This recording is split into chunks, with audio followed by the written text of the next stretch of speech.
नमस्कार दोस्तों, मैं हूं एडवोकेट जीएस पगगा। स्वागत है आपका मेरे चैनल पे।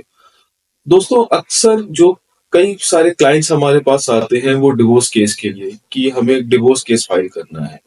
आज मैं इस वीडियो में आपको बताऊंगा कि आप अगर डिवोर्स अपने हस्बैंड या वाइफ से लेना चाहते हैं तो मेरा हमेशा ये पर्पस रहता है कि आप कोर्ट ना जाएं, सीधा डिवोर्स केस ना फाइल करें और उसको या तो रिजॉल्व करें या डिवोर्स भी लेना है तो एक ऐसा वे आउट निकालें कि एक स्पीडी वे में डिवोर्स आपका हो सके। देखिए, अक्सर क्या होता है, कोई आता है, कोई अपनी बातें बताता है कि मुझे ये प्रॉब्लम आ रही है या वो प्रॉब्लम आ रही है, सपोज क्वालिटी के ग्राउंड पे। टिपिकली आपको एक प्रोफेशनल कंसल्टेशन ये मिलेगी कि आइए जी, हम आपका एक डिवोर्स केस फाइल कर देते हैं अगर आपको दिक्कत आ रही है।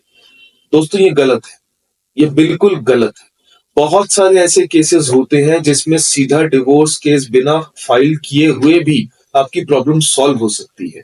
मैं आपको 2-3 स्टेप्स ऐसे बताऊंगा कि आप अगर उनको फॉलो करें तो आप एक बहुत लंबे कोर्ट केस, लॉन्ग लिटिगेशन से बच सकते हैं, जो अक्सर लोग चाहते हैं अवॉइड करना। लोग नहीं चाहते डिवोर्स केस फाइल करना, लंबी लिटिगेशंस करना, हियरिंग्स में जाना और बार बार कोर्ट जाना। इन चीजों से अगर आपको बचना है तो दोस्तों, सपोज कीजिए आपके घर में कोई प्रॉब्लम आ रही है as a husband and wife, तो मेरा आपको पहले सजेशन होगा कि अगर may it be a love marriage और अरेंज मैरिज, आप अपने घर के बड़े लोगों को इन्वॉल्व करें और एक फैमिली मीटिंग करने की कोशिश करें।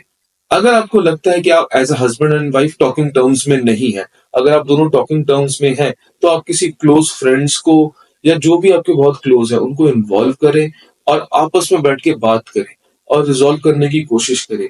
उसके बाद भी अगर रिजॉल्व नहीं होता है दोस्तों, आप अपने पेरेंट्स को या दोस्तों को डाल के भी रिजॉल्व नहीं कर पा रहे हैं, उसके बाद आप अगर एक लॉयर के पास आ रहे हैं कि हमने ये सोशल एफर्ट्स लगा लिए हैं अपने दोस्तों को डाल के, पेरेंट्स को डाल के, लेकिन रिजॉल्व नहीं हो पा रहा है, तो दोस्तों एज अ लॉयर मेरी आपको सजेशन होगा कि मैं 99% ये कोशिश करता हूं कि डिवोर्स केस ना फाइल करूं।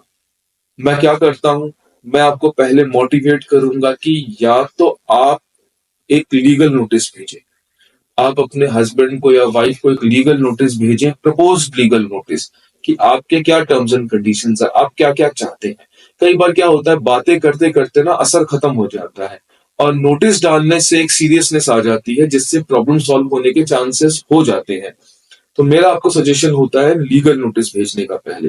फर्स्ट कीजिए, कोई कहता है सर कोई फायदा नहीं है लीगल नोटिस भेज के, कुछ होने वाला है नहीं, आप सीधा केस फाइल करो। तो उस केस में अगर क्लाइंट नहीं चाहता कि लीगल नोटिस भेजा जाए, तो मैं उनको सजेशन देता हूँ, चलो ठीक है, अगर आपको लगता है कि हमारे लीगल नोटिस भेजने से कोई फायदा नहीं होने वाला है तो हम एक प्री लिटिगेशन तरीका अपनाते हैं। दोस्तों, प्री लिटिगेशन का यह मतलब होता है हम डायरेक्ट कोर्ट नहीं जा रहे हैं, हम सीधा कोर्ट केस फाइल नहीं कर रहे हैं। कोर्ट ने मीडिएशन सेंटर्स बनाए हुए हैं जहां पे मीडिएटर्स हैं।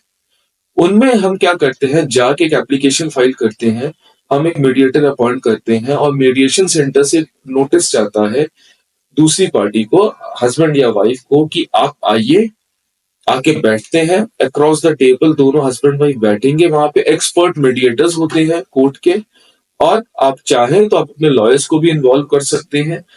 लॉयर्स बैठेंगे, आप बैठेंगे, एक मीडिएटर बैठेगा और आपकी प्रॉब्लम को लीगली और दूसरे तरीके से सॉल्व करने की कोशिश करता है। दोस्तों, यकीन मानिए, प्री लिटिगेशन एक बहुत अच्छा तरीका है कि अगर आप आप जो डिवोर्स केस है उससे बच के अपनी प्रॉब्लम को सॉल्व कर सकते हैं।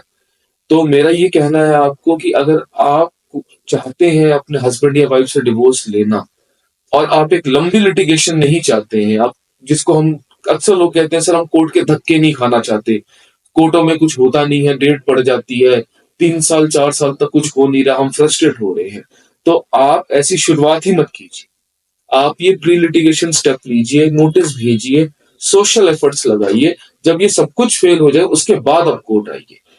तो दोस्तों, मेरा ये कहना है, अगर आपको कुछ भी जानना है या कुछ आप पूछना चाहते हैं, ऑब्वियसली आप मेरे को कॉल कीजिए, मेरे चैनल पे आइए, सब्सक्राइब कीजिए, मुझे कॉल कीजिए, तो मैं आपको हेल्प करूंगा ही करूंगा। लेकिन दोस्तों, पहले ये सब तरीके जरूर अपनाइए, उसके बाद ही कोर्ट जाइए। पहले सीधा डिवोर्स केस मत फाइल कीजिए। बहुत सारे ऐसे क्लाइंट होते हैं, वो कहते हैं सर हमसे गलती होगी, इनफैक्ट हमने डिवोर्स केस फाइल कर दिया, वो एज अ बैकफायर काम कर रहा है। हमारी प्रॉब्लम सॉल्व हो सकती थी, लेकिन हमारे हस्बैंड या वाइफ और गुस्से में आ गए हैं डिवोर्स केस फाइल करने से। लोगों को कई बार समझ नहीं होती है, वो लीगल प्रोफेशनल्स पे रिलाई कर लेते हैं, और अगर कोई लीगल प्रोफेशनल आपको ये कह रहा है नहीं आप डिवोर्स केस फाइल कर दीजिए, आप डोमेस्टिक वायलेंस केस फाइल कर दीजिए, आप जो है क्राइम वुमेन सेल में चले जाइए, थाने में कंप्लेन कर दीजिए। दोस्तों कई बार रिश्तों को टाइम देना होता है, कई बार माहौल इतना गर्म होता है कि आप गुस्से में आ तो जाते हैं एक लॉयर के पास, आज सब कुछ फाइल करो, हमने बदला लेना, हम छोड़ेंगे नहीं, हम उसको जेल भेज के रहेंगे। लेकिन दोस्तों कई बार 2 4 6 महीने के बाद सिचुएशन बिल्कुल बदल जाती है, और वी एज अ लॉयर ये हमारी भी ड्यूटी है आपको समझना और आपको प्रॉपर गाइड करना। तो दोस्तों कई बार, बहुत बार मैं ये कहता हूँ, खासकर उन केसेस में तो मैं जरूर कहता हूँ जहाँ पे बच्चे हो जाते हैं, जहाँ पे एक बच्चा हो गया, 2 बच्चे हो गए हैं, उस केस में बच्चे को माँ बाप दोनों की जरूरत होती है। और हीट ऑफ द मोमेंट अगर आप एक डिवोर्स केस फाइल कर देते हैं या कुछ ऐसा स्टेप ले लेते हैं जिससे आपका रिलेशन अगर सुधरना है वो भी बिगड़ जाए, तो वो कोई फायदा नहीं दोस्तों। तो इट्स वेरी नेसेसरी कि आपको जो सलाह मिले वो भी एक प्रॉपर गाइडेंस मिले, एक मिस गाइडेंस में मत जाइए। एक प्रॉपर गाइडेंस के लिए एक proper legal professional, lawyer, counsellor, consultant जो आपको पसंद है आप उसे चूज कीजिए, लेकिन दोस्तों टाइम जरूर दीजिए। लड़ाई होते ही या कुछ प्रॉब्लम होते ही एकदम से अपनी ईगो को लेके आके या कुछ भी रीजन है डिवोर्स केस में फाइल कीजिए, इससे आपको बहुत हेल्प मिलती है। इसके अलावा आपको कुछ भी जानना ऑब्वियसली मेरे को कॉल कर सकते हैं, मेरे चैनल को सब्सक्राइब कीजिए, मैंने पहले भी कहा है, और आप जब चाहें जैसे चाहें मेरे पास आए, मैं आपको हेल्प करूंगा। आपका बहुत बहुत शुक्रिया, धन्यवाद।